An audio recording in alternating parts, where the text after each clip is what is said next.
Hello students, welcome to my YouTube channel.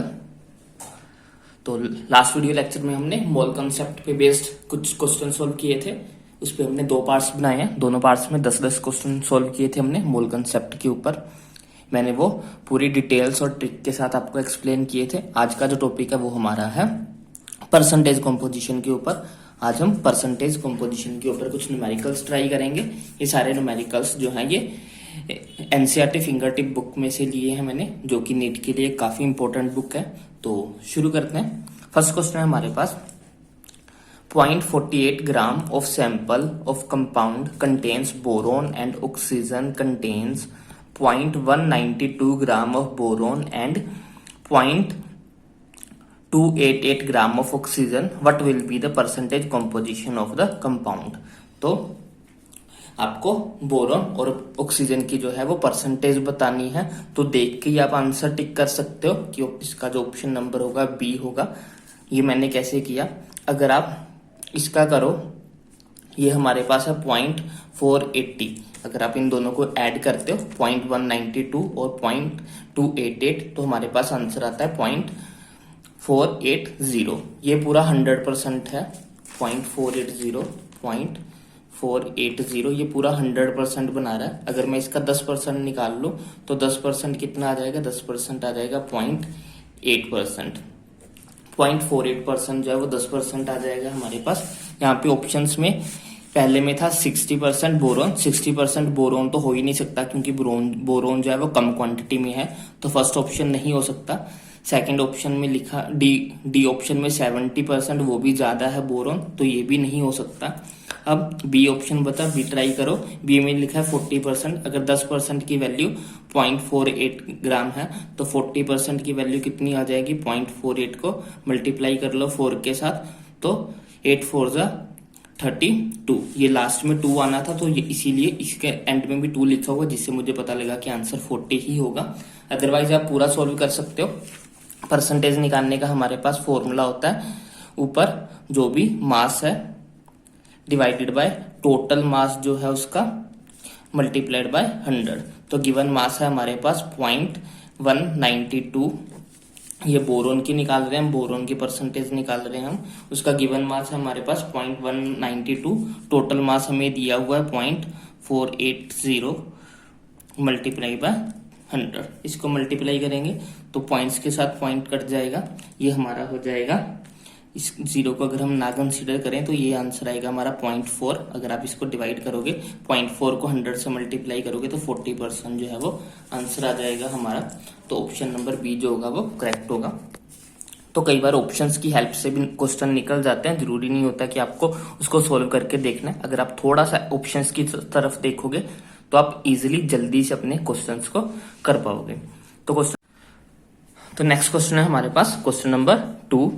देखते हैं। A compound of magnesium contains 21.9% of magnesium, 27.8% of phosphorus, 50.3% of oxygen, what is the formula of the compound. तो हमारे पास अलग अलग compounds हैं और हमें उसके परसेंटेज कॉम्पोजिशन दी हुई है, उसका हमें फॉर्मूला बताना है। तो उसके लिए हम क्या करेंगे, सबसे पहले सभी एलिमेंट्स लिख लेंगे। हमें कौन कौन से एलिमेंट गिवन है, मैग्नीशियम, फॉस्फोरस और ऑक्सीजन। मैग्नीशियम का एटॉमिक मास लिख लेंगे। मैग्नीशियम का एटॉमिक मास होता है हमारे पास 24, फॉस्फोरस का होता है हमारे पास 31, ऑक्सीजन का होता है हमारे पास 16। तो परसेंटेज कॉम्पोजिशन कितनी कितनी गिवन है, मैग्नीशियम की हमें गिवन है 21.9%, फॉस्फोरस की गिवन है 27.8% और ऑक्सीजन की गिवन है 50.3%। अब नंबर ऑफ मोल्स निकालने हैं। नंबर ऑफ मोल्स निकालने के लिए हम क्या करते हैं, परसेंटेज को डिवाइड कर देते हैं एटॉमिक मास के साथ। तो मींस कि हमें 21.9 को डिवाइड करना है 24 के साथ, तो हमारा आंसर क्या आ जाएगा,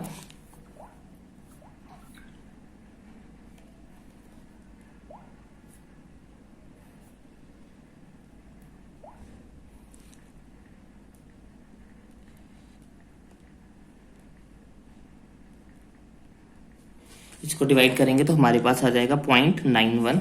अब फॉस्फोरस की निकाल लो 27.8, डिवाइड करना है इसे atomic mass of phosphorus means की 31 के साथ, तो ये हमारे पास आ जाएगी 27.8 को डिवाइड करेंगे हम 31 के साथ, तो हमारे पास आ जाएगा 0.90। अब हमें ऑक्सीजन की निकाल लेनी है 50.3 डिवाइडेड बाय 16, 50.3 डिवाइड कर देंगे उसको 16 के साथ, तो हमारे पास आ जाएगा 3.14। अब हमें क्या करना है, इनको सबसे छोटे वाले नंबर के साथ फिर से डिवाइड करना है, तो सबसे छोटा नंबर है हमारे पास 0.90। अगर हम इसको 0.91 को 0.90 से डिवाइड करेंगे तो हमारे पास अप्रोक्सीमेटली 1 ही आ जाएगा। इसको 0.90 के साथ मल्टीप्लाई करेंगे तो फिर से 1 आ जाएगा हमारे पास। अब 3.14 को डिवाइड करना है 0.90 के साथ, तो हमारे पास आ जाएगा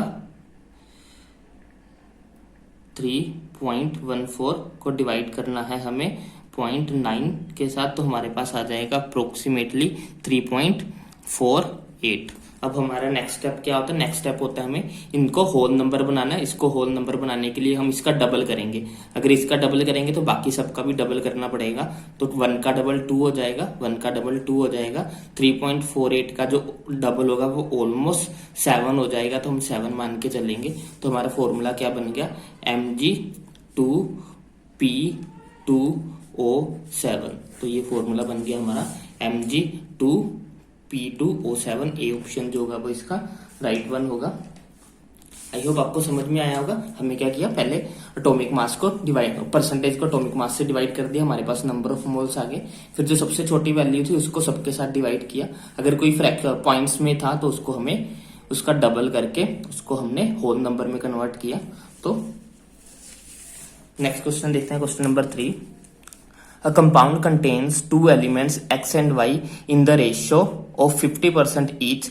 Atomic mass of X is 20 and Y is 40. What will be its formula? Same question है हमारे पास। कोई एक कंपाउंड है जिसके बीच X और Y है, उसका जो X और Y जो है वो दोनों 50-50% है, मीन्स 50-50 ग्राम दोनों है। अगर पूरा 100 ग्राम है तो एटॉमिक मास हमें दिया हुआ है दोनों का, हमें फॉर्मूला बताना है। तो डायरेक्ट भी हमें पता लग रहा है इसका जो एटॉमिक मास है वो डबल है इसके कंपैरिजन में, तो ये हाफ होगा। मींस कि ये अगर ये 2 होगा तो ये 1 होगा, तो x2 y1 यही वाला ऑप्शन होगा। लेकिन फिर भी हम एक बार निकाल के देख लेते हैं। तो पहले x का निकाल लेते हैं। अगर हम x का निकालेंगे तो उसका परसेंटेज 50% उसकी गिवन है, और उसका जो एटॉमिक मास है वो हमारे पास 20 है। इसको डिवाइड करेंगे तो हमारे पास आ जाएगा 2.5। इसको डिवाइड करने पे हमारे पास 2.5 आ गया। y की परसेंटेज भी 50 है, और उसका जो एटॉमिक मास है, एटॉमिक मास जो है वो 40 है। ये सेम यही किया मैंने, नंबर ऑफ मोल्स निकाले, परसेंटेज को डिवाइड किया उसके एटॉमिक मास के साथ। तो 50 को इसके साथ डिवाइड करेंगे तो आ जाएगा 1.25।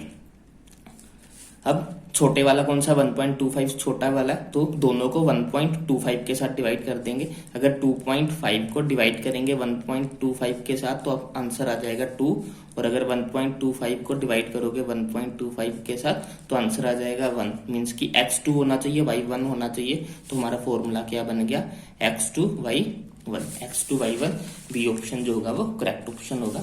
नेक्स्ट क्वेश्चन देखना है, question number 4। The empirical formula of compound is CH2O2. What will be its molecular formula? हमें empirical formula दिया हुआ है, हमें molecular formula बताना है। हमें पता है कि जो molecular formula होता है वो इक्वल टू होता है n multiplied by the empirical formula। molecular formula निकालने के लिए हमें जो एम्पिरिकल फॉर्मूला को किसी नंबर के साथ मल्टीप्लाई करना होता है, जहां पे n जो होता है 1 भी हो सकता है, 2 भी हो सकता है, 3 भी हो सकता है, depending upon the molecular weight. तो मोलिकुलर फॉर्मूला निकालने के लिए हमें मोलिकुलर एम्पिरिकल फॉर्मूला को किसी एक नंबर के साथ मल्टीप्लाई करना है। अगर आप इसको किसी सबसे छोटे नंबर के साथ भी मल्टीप्लाई करते हो, मीन्स किसी अगर आप 2 के साथ मल्टीप्लाई करोगे तो हमें मिलेगा C2H4O4। तो C2H4O4 सिर्फ एक में ही है, बाकियों में यहाँ पे क्या आ रहा है, यहाँ पे सिर्फ कार्बन का बढ़ गया, बाकी किसी का बढ़ा नहीं है, तो ये हो ही नहीं सकता। यहाँ पे कार्बन डबल होगी लेकिन ऑक्सीजन सेम ही रहेगी, ऐसा हो ही नहीं सकता। नंबर सभी के साथ मल्टीप्लाई होना है, तो ये वाला तो ऑप्शन ठीक था। इसमें हमारे पास सिर्फ हाइड्रोजन बढ़ गई, ऐसा पॉसिबल नहीं है। अगर मल्टीप्लाई कर रहे हैं तो सभी के साथ होना था, तो ऑप्शन नंबर सी जो होगा वो करेक्ट आंसर होगा। क्वेश्चन नंबर 5 देखते हैं। A gas has molecular formula CH की होल की n, if vapour density of the gas is 39, what should be the formula of the compound. हमें बताया हुआ है कि कोई गैस है जिसका मोलिकुलर फॉर्मूला जो है वो CH इंटू n है, वेपर डेंसिटी हमें गिवन है 39, हमें उसका फॉर्मूला बताना है कि क्या होगा। हमें पता है कि जो मोलिकुलर वेट होता है, मोलिकुलर वेट जो है वो इक्वल टू होता है 2 मल्टीप्लाइड बाय वेपर डेंसिटी। अगर हम वेपर डेंसिटी को 2 के साथ मल्टीप्लाई कर देते हैं तो हमारे पास मोलिकुलर वेट आ जाता होता है। तो हमारे पास 2 इंटू वेपर डेंसिटी गिवन है 39, इसको मल्टीप्लाई करेंगे तो हमारे पास आ जाएगा 78। तो हमारे पास जो मोलिकुलर वेट आ गया, मीन्स की मोलिकुलर मास जो आ गया वो 78 आ गया। अब हमें n की वैल्यू निकालनी है। n कैसे निकल जाएगा, n निकल जाएगा पूरा उसका वेट जो है वो मोलिकुलर फॉर्मूले के अकॉर्डिंग उसका वेट होना चाहिए। हम 78 हमने निकाला है, और n टाइम्स इसका कितना आ जाएगा मास, अगर हम निकालेंगे मोलिकुलर मास इस वाले का CH का, तो कार्बन का 12, हाइड्रोजन का 1, मीन्स की 12 + 1 13। तो 13 को कितने टाइम्स मल्टीप्लाई करें कि हमारा 78 आ जाएगा। तो n की वैल्यू आ जाएगी 78 डिवाइडेड बाय 13, विच मीन्स की 6। तो n की वैल्यू आ जाएगी हमारे पास 6। तो हम कह सकते हैं CH6 जो होगा उसका मोलिकुलर फॉर्मूला होगा, मतलब कि C6H6, ये इसका मोलिकुलर फॉर्मूला होगा। ऑप्शन नंबर डी जो होगा वो करेक्ट आंसर होगा। तो नेक्स्ट क्वेश्चन देखते हैं, question number 6। Choose the molecular formula of oxide of iron in which the mass percentage of iron and oxygen are 69.9 and 30.1, the molecular mass is 160। हमें इसमें से बताना है कि कौन सा मोलिकुलर फॉर्मूला जो है वो सही है। तो वैसे ही करेंगे, हम मास परसेंटेज को डिवाइड नंबर ऑफ मोल्स निकाल लेंगे। तो उसके लिए हमें क्या करना होता है, मास जितनी परसेंटेज गिवन होती है उसको हमें डिवाइड करना होता है उसके एटॉमिक मास के साथ। तो पहले हम number of moles of iron निकाल लेते हैं। नंबर ऑफ मोल्स निकाल रहे हैं हम, आयरन के कितने आ जाएंगे, आयरन के हो जाएंगे, उसकी परसेंटेज गिवन कितनी है 69.9, और आयरन का जो एटॉमिक मास होता है वो होता है हमारे पास 56। अगर आप इसको डिवाइड करते हो तो हमारे पास आ जाएगा 69.9 डिवाइडेड बाय 56, तो हमें मिल जाएगा 1.24। अब दूसरा क्या है, दूसरा है हमारे पास ऑक्सीजन। ऑक्सीजन के लिए निकाल लेते हैं। ऑक्सीजन का हमें दिया हुआ है 30.1, और उसका एटॉमिक मास जो होता है वो 16 होता है। तो इसको डिवाइड कर लो, 30.1 को डिवाइड करेंगे हम 16 के साथ, तो हमारा आ जाएगा आंसर 1.88। अब छोटा ये वाला है तो इसको क्या करते हैं, डिवाइड कर लेते हैं 1.24 के साथ, तो यहाँ पे तो 1 ही आ जाएगा। और इसको जब हम 1.88 को डिवाइड करेंगे 1.24 के साथ, तो हमारे पास आ जाएगा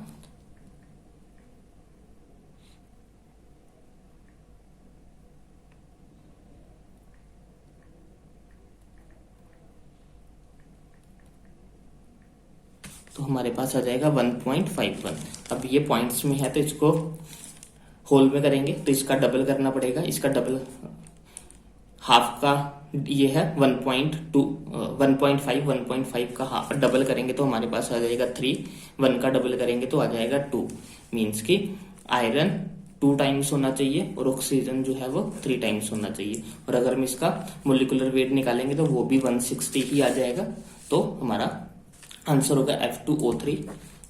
तो ऑप्शन नंबर सी जो होगा वो हमारा करेक्ट आंसर होगा। क्वेश्चन नंबर 7 देखते हैं। क्वेश्चन नंबर 7 है an organic compound gave carbon 54.2%, hydrogen 9.2% by mass, it's empirical formula would be.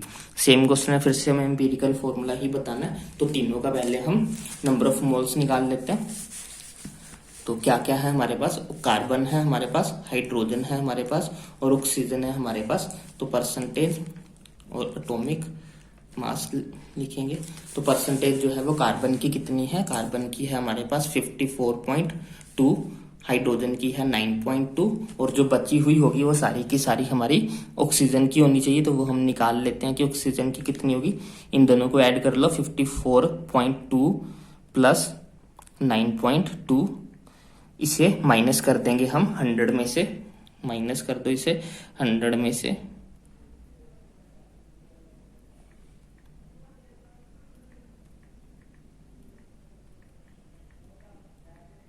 तो हमारे पास आ जाएगा 36.6 जो है वो ऑक्सीजन आ जाएगी। एटॉमिक इसका 12 हो जाएगा। हाइड्रोजन का हमारे पास 1 हो जाएगा और ऑक्सीजन का हमारे पास 16 हो जाएगा। तो इसको डिवाइड करो।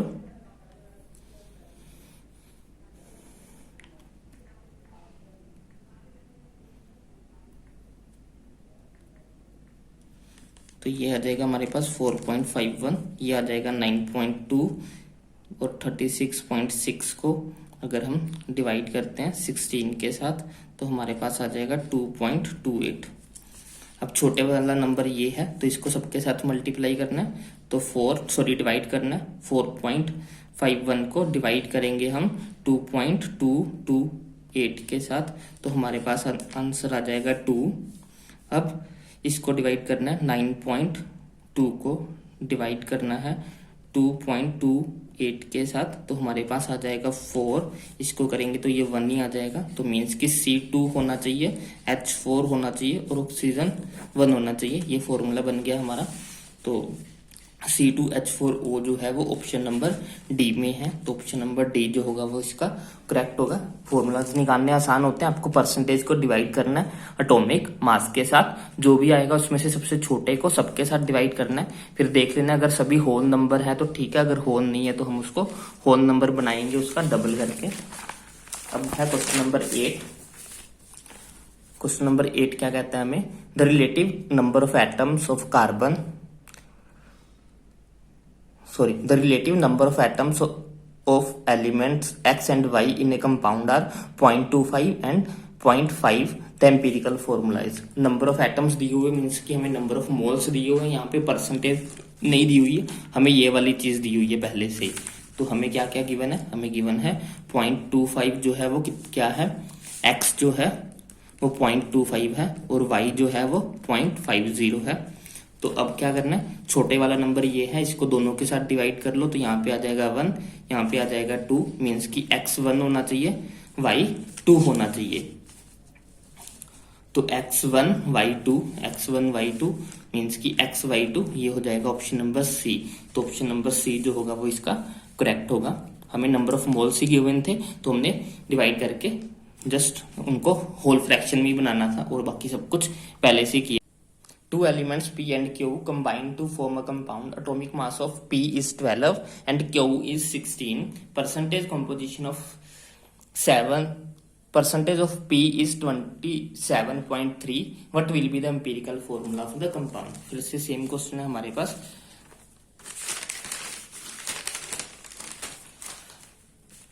तो हमें क्या सबसे पहले तो उनकी परसेंटेज निकाल लेनी है। पी की जो परसेंटेज है वो हमें गिवन है 27.3 और जो क्यू है उसकी परसेंटेज कितनी हो जाएगी, इसे माइनस कर लो 100 में से। 100 माइनस 27